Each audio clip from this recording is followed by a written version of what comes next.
एक गिलास पानी देवो बेटा।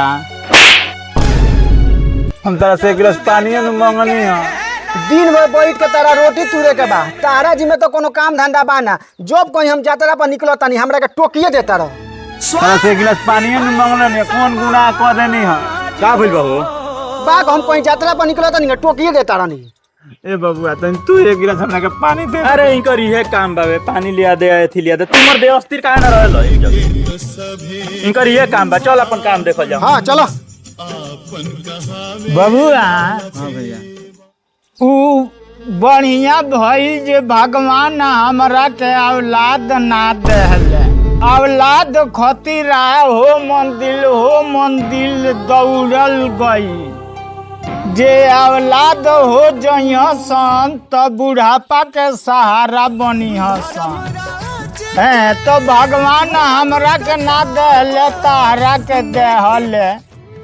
है जे तू पोस पाल के सगयान को देहलो, जे बुढ़ापा के हमरा सहारा होइया सन, उहे एक गिलास पानी मांगो तारो तो देखो तानी जहाँ छोड़ दहले सन दुनू गोड़ा। हो भैया तू ठीक कह तारा। बाबूजी का भइल बा हो जे तू रोत रह? ए बबुआ तारा लोग खातिर हम इतना बोझ हो गइल बानी। अरे बाबूजी तू ई का कहत रह? एक गिलास मझिला छोटका से पानी मांगनी है। दोनों एक चटकन हमरा के मोरला ऊ मोरला सन तारा के? भैया ये सब बाबूजी तू चुप रह। अभी ओकनी के हम खबर लेता नहीं। हमरा ना रहत हम ई करत रहन का। इतना ओकनी के बड़का हो गेल सन जे तारा के थप्पड़ चलावत रहन। कोहा तारे से कि तार बैठल कोनो काम बाई जे बा बैठ के खाली खाना तुरा तारा जहाँ जाता नहीं सब टोक देता रह। अरे बाबूजी चुप रह। हम आवत नहीं अभी उनका खबर लेता नहीं। ठीक बा। ए भैया वो बारका भैया आवत रहो। ए भैया तू तो काम पर गई रहल ह। हाँ कामे पे गए नहीं, लेकिन साइड पे काम ना ला तो हम जल्दी चले नहीं आ। लेकिन चल तू लोग घरे। का बात बा भैया? अरे चलो ना घर ही बात हुई। चलो चलो।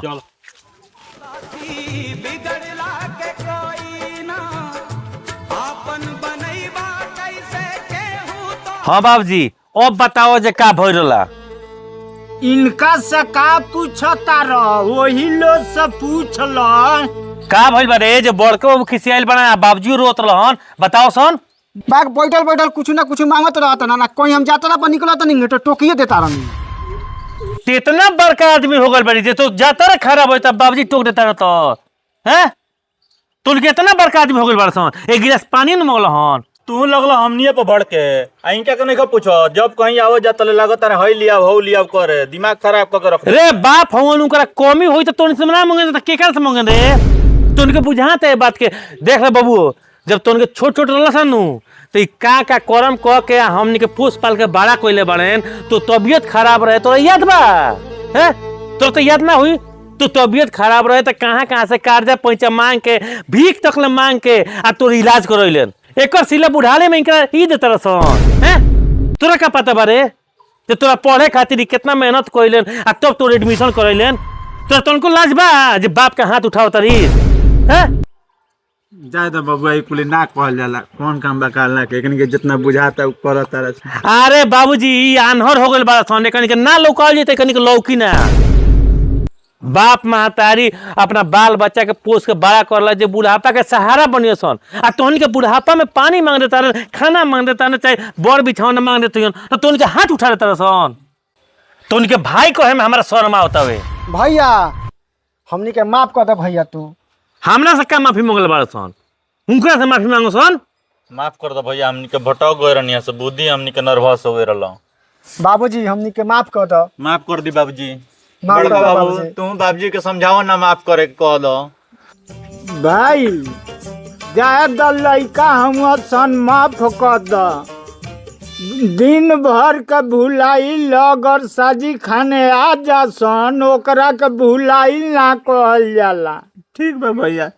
भैया हमनी के माफ कर दो।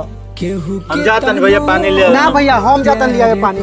लो बाबूजी पिया। बाप थोड़ी हो